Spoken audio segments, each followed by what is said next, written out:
In this lesson, we'll explore the application interface on a high level, pointing out specific panels and features that are most important. So here I have the Essentials workspace opened up. And Essentials is the default workspace. If you have some other workspace open, things are going to look very different for this overview. So I would recommend switching to Essentials if you do have something that doesn't look like this. I also have a project opened up called Demo Project.fla. So here we have a full view of the default application interface.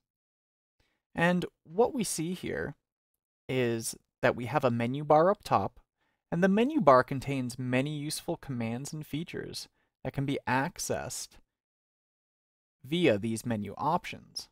And these menu options have things to do with document properties, individual object properties, file properties, export and publish, anything you can think of. These are often accessible through other areas of the program as well. Directly below this, we have our stage area. In here we have the stage, which is a visual representation of anything that's going on in our particular project. So we can see here on the stage, we have a number of different elements that exist on the stage itself.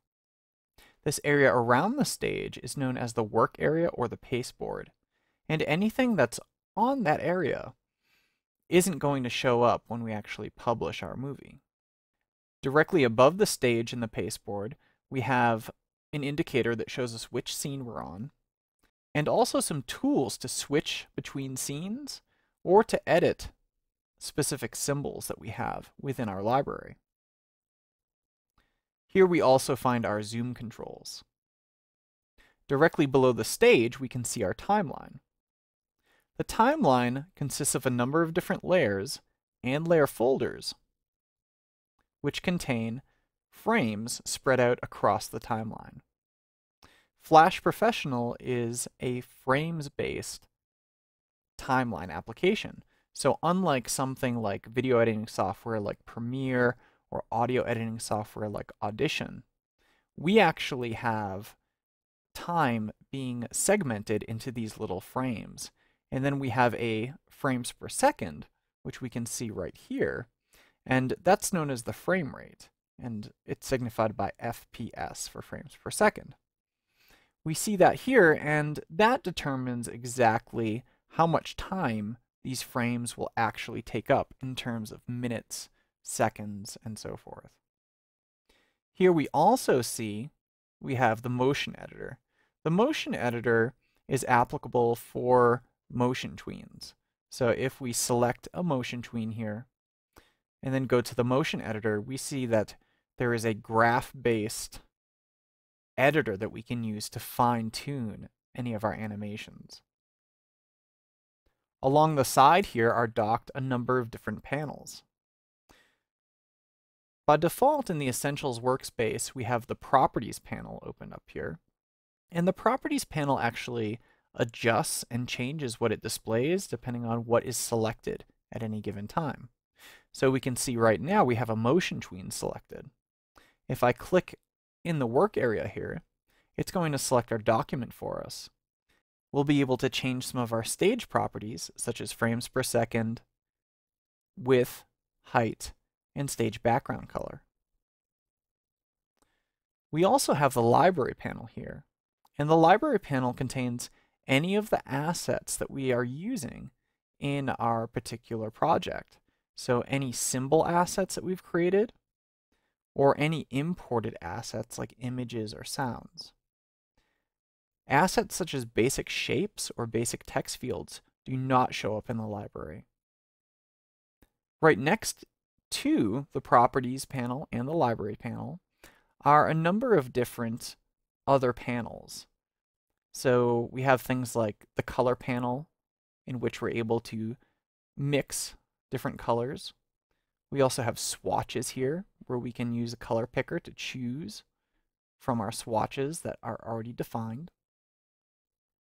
Below here, we have our alignment panel. So if we select a number of items, We can align, distribute, match, or space. And we can also tie this to the stage if we want to through this checkbox right here. We then have the info panel, which gives us information about anything that's currently selected. Since I have nothing selected right now, it's simply displaying the X and Y location of my cursor.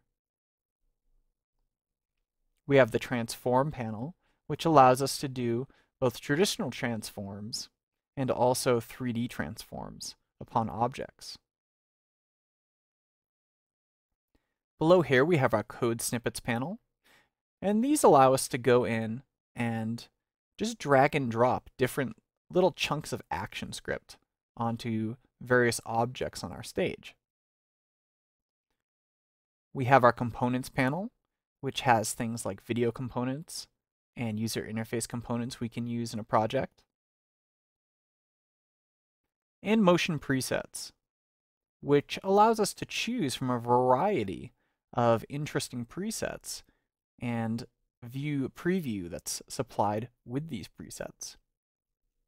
So these can be applied to documents on the stage without having to actually go in there and manually perform these tweens. Directly under that, we have the project window. And the project window is a way of grouping a number of different files together for a specific target. So perhaps we have a project that uses a number of different files, but some of these files target Air for Android, some target Air for iOS, and some of these target desktop. It's mostly an organizational feature. And then you can also add a variety of panels to this column here. For instance, here's the Cooler extension that I've added as a panel. The last piece we'll talk about is over here along the side, we have the Flash Professional toolbar. The toolbar contains all of the different tools that you can use to create and manipulate objects upon the stage. So things such as selection tools, sub-selection tools, free transform and gradient tools, 3D translation and rotation tools, the lasso tool, pen tools, text tools, a variety of shapes such as line, rectangle, oval, and so forth, and then some freeform tools such as the pencil tool for creating strokes, or the brush tool for creating fills. We also have things like the deco tool, and the bone tool, as well as the bind tool. And these are both used with inverse kinematics to create puppets. We then have the paint bucket and the ink bottle tool, which are used to both wash color on a fill or stroke, and then some other basic tools like eyedropper, eraser, the hand tool for panning around, zoom tool for magnifying our content, stroke color, fill color, the ability to reset the stroke and fill to black and white, and the ability to swap both of those. And that's pretty much the Flash Professional CS6 interface in a nutshell.